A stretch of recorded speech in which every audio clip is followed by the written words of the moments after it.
징역 3년을 선고받은 유관순은 우리가 여행을 시작하며 만났던 장소 어디였나요? 서대문 형무소. 네, 서대문 형무소에서 수감 생활을 하게 되는 겁니다.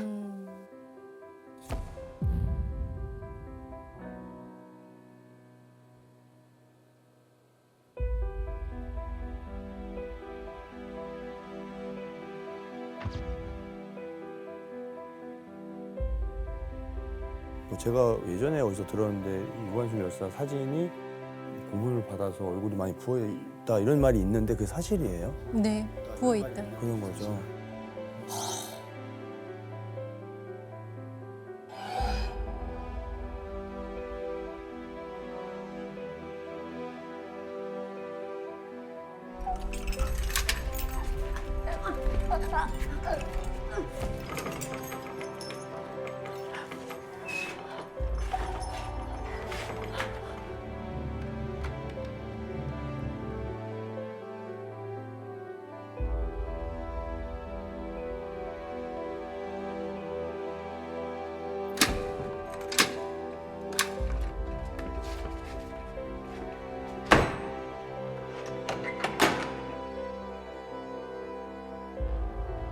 벽관에 저도 한번 들어가 봤는데 그 잠깐의 찰나에도 와 이거 진짜 너무 정신적으로 고통스럽다라고 느낄 정도로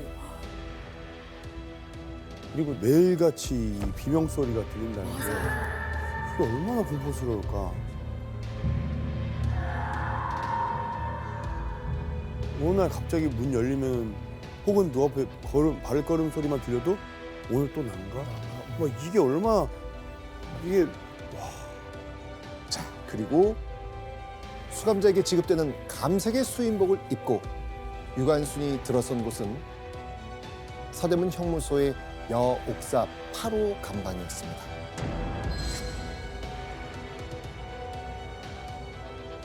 영훈 씨, 근데 서대문 형무소 가셨을 때 그 여옥사 8호 감방도 실제로 보셨죠? 네 제가 사진으로도 준비를 했는데 진짜 여러 명이 여기서 어떻게 생활을 하지 싶을 정도였고 보시는 것처럼 여기에 여러 명이 생활을 한다는 것 자체가 굉장히 열악하잖아요. 공간이. 아니 들어가면 옆으로 넓게 있는 거 아니에요? 아니에요. 지금 저 길목이 다인 거예요. 아, 그게 끝이에요? 아니, 저기 안에 이거는 들어갈 문이 없고? 열린 거고 보이는 딱 이 약간 직사각형의 공간이에요.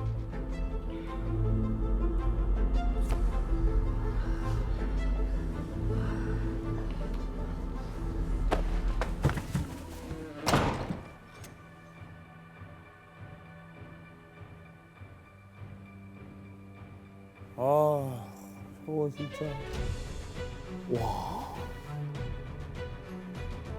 게다가 비좁은 감방 안에는요, 사람들만 같이 지내는 게 아니었죠. 유관순과 수감자들을 사계절 내내 고생시킨 이것, 뭘 것 같아요? 화장실. 맞아요.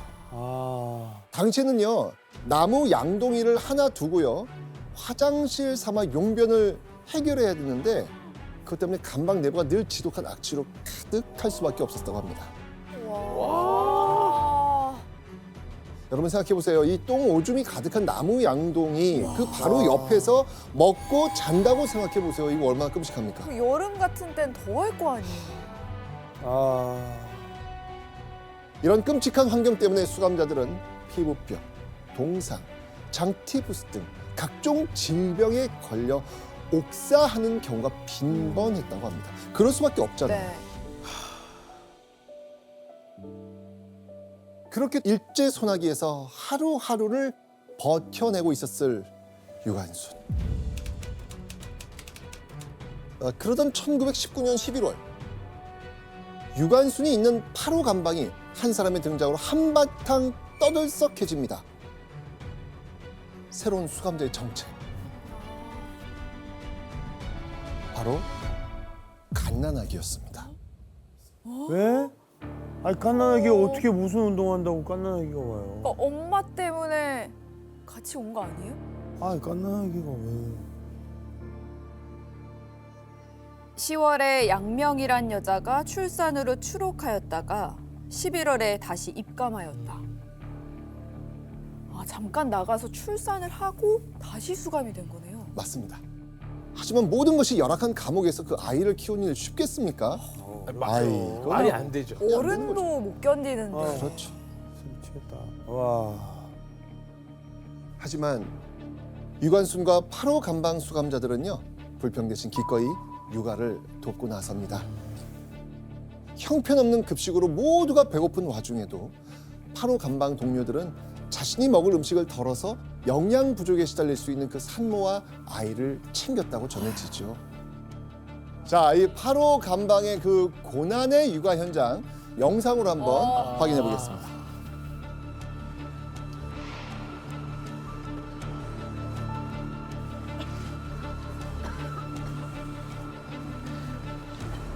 얼마나 추워. 아, 저거 끔찍해요, 진짜. 저거. 그리고 앉을 공간도 없고. 앉을 수가 없어, 추워서.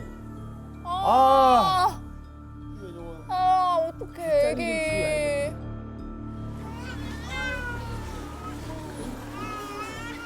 동산나비야 좀 갈아줘. 기저귀가 안 아, 말라서.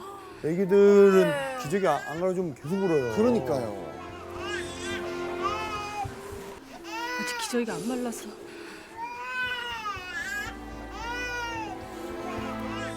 얼었잖아요, 저거. 기저귀가. 울었어요. 아, 저 애기 저거. 아, 얼마나 힘들까.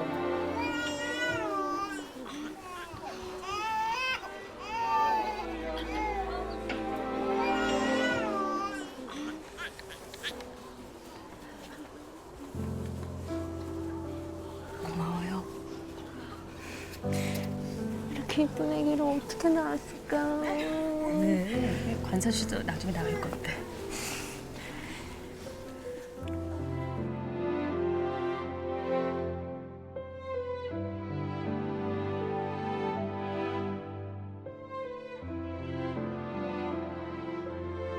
이런 유관순에 대해 훗날 어윤이가 어떻게 회고했는지 기록이 있거든요. 이거 예원 씨가 한번 읽어주시죠.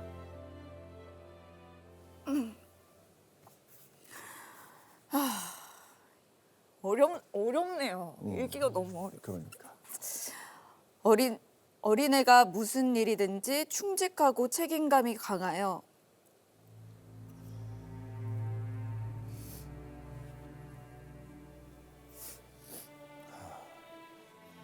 제가 사실은 이 영화를 너무 보고 싶었는데 켜고 볼 때마다 계속 너무 힘들어서 끊고 못 보고 했는데 지금 보니까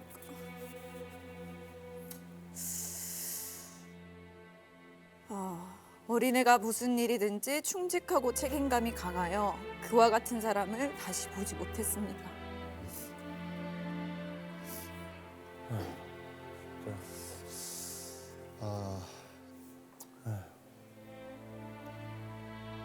이제 어린 나이잖아요. 여러분 이 모습을 보니까 어떤 생각이 드세요? 근데 지금의 우리보다 훨씬 나이가 어릴 때잖아요. 그러니까요. 근데도 더 어른스럽고 그렇죠.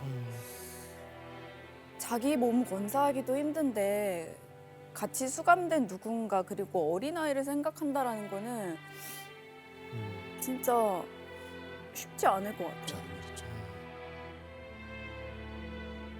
유관순이 감방 동료들과 돕고 의지하며 옥살이한 지도 수개월이 지났습니다.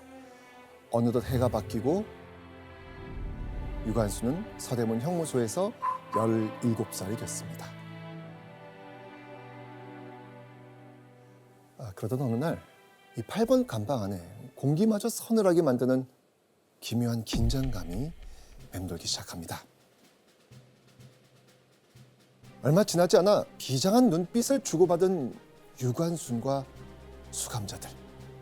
그들은요, 두 팔을 높이 치켜들며 목청이 터져라 외칩니다. 조선이 독립국가이며 조선인이 자주적인 민족임을 선언한다. 대한독립! 만세! 대한독립! 만세! 자, 이들이 갑자기 만세를 부르짖기 시작한 이유. 이 날은 바로 1920년 3월 1일 3.1운동이 일어난 지 딱 1년이 되는 날이었기 때문입니다. 유관순과 8번 감방의 수감자들이 대담하게도 감옥 안에서 3.1운동 1주년을 기념하기 위한 만세운동을 펼쳤던 겁니다. 근데 이렇게 감옥에서 만세운동을 외침으로써 사실 그 이후에 바로 죽을 수도 있는 거잖아요. 그렇죠. 고문하는 공간이 바로 옆에 있고 어제도 고문을 당했을 수도 있고 또 이걸 알게 되면 또 고문 당할 수도 있고 맞아요.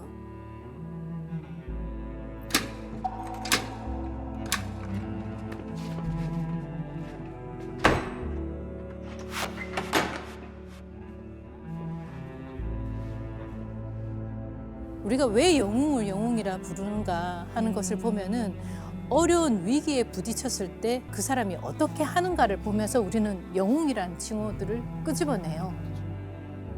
유관순 여사는 독립운동이 아직 끝나지 않았다. 그리고 내 나라를 찾는데 독립운동하는 것은 당연한 일이다. 하는 그런 심정으로 서대문 형무소에서 이 목소리를 내야 된다라고 생각을 했던 것 같아요. 진짜 투사예요, 투사. 자, 그런데요. 더 놀라운 일은요.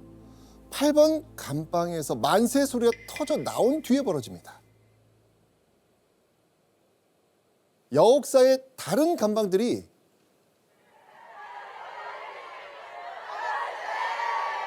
하나, 둘 호응을 하기 시작하는 거예요.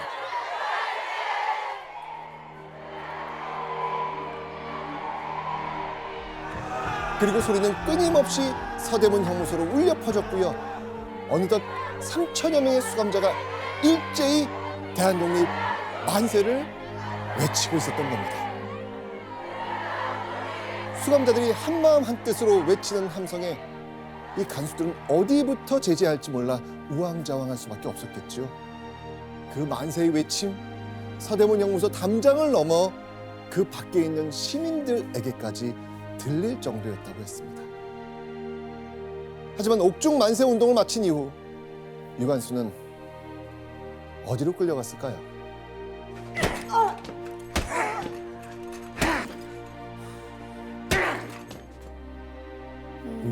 고문당한. 그렇죠. 서대문 형무소 고문실로 끌려갔겠죠. 일본 경찰이 옥중 만세 운동의 주동자로 유관순을 지목한 겁니다. 일본 경찰은 17살 소녀가 견딜 수 없는 매질과 가혹한 고문을 연일 이어 나갔겠죠. この先反抗する者はこうなる 도망칠 곳 없는 서대문 형무소의 나날은 유관순에겐 지옥과도 다름없었을 겁니다.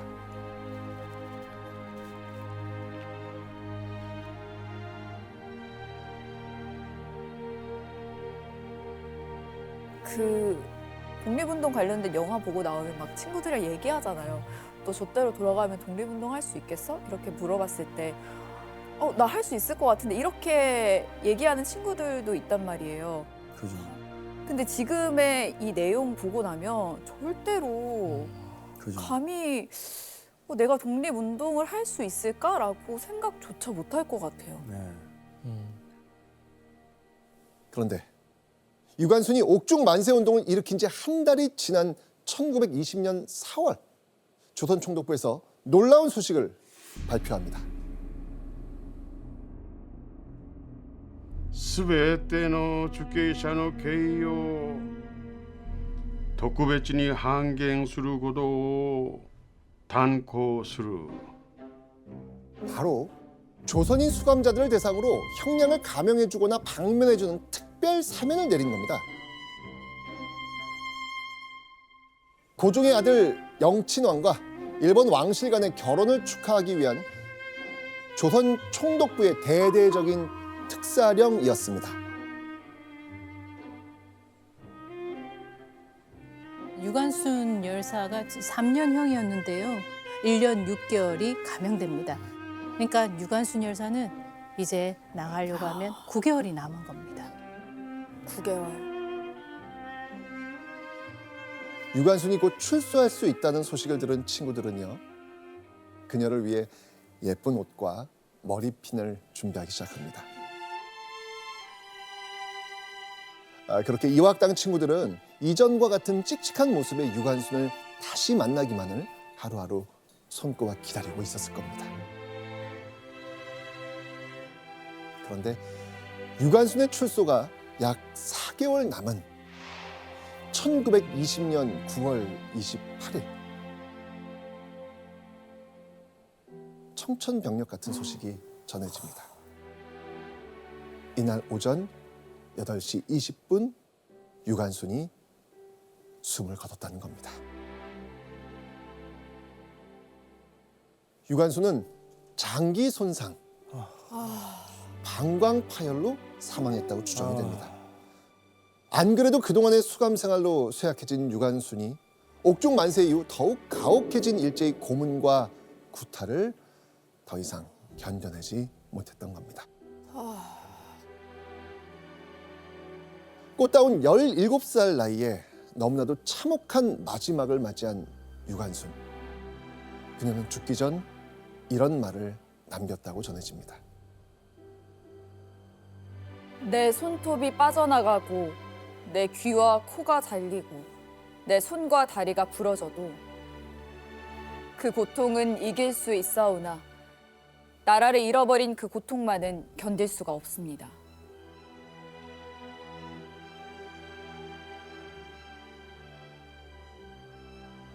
나라에 바칠 목숨이 오직 하나밖에 없는 것만이 이 소녀의 유일한 슬픔입니다.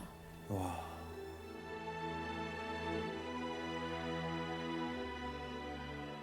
그냥 이게 많이 유언이잖아요. 근데 유언일 때 딱 뭔가 부모님을 다 생각했을 때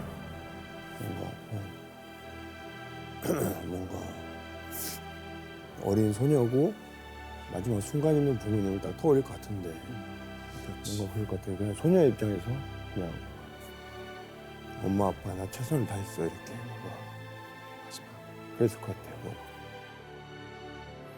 엄마 아빠 기꺼이 따라갈게. 그랬을 것 같아요.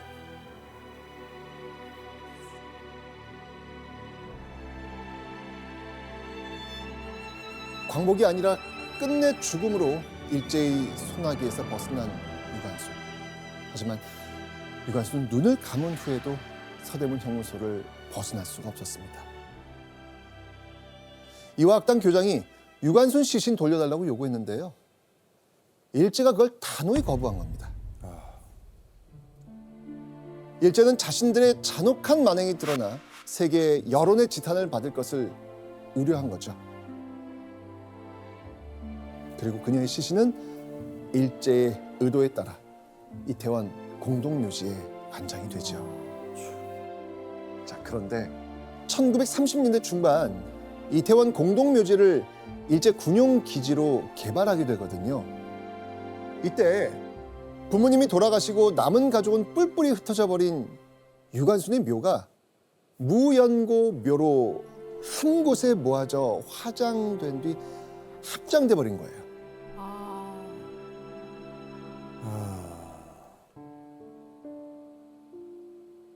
그런 유관순의 고향 충남 천안에서는 그 시신 없는 가묘를 만들어서 그녀의 영혼을 달래고 있다고 하지요.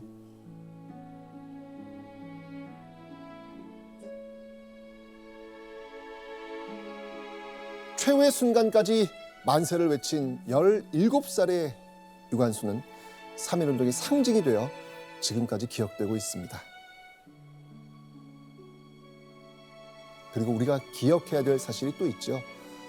바로 유관순뿐 아니라 이름을 남기지 못한 수많은 평범한 사람들이 나라의 독립을 위해 기꺼이 목숨을 바쳤다는 사실.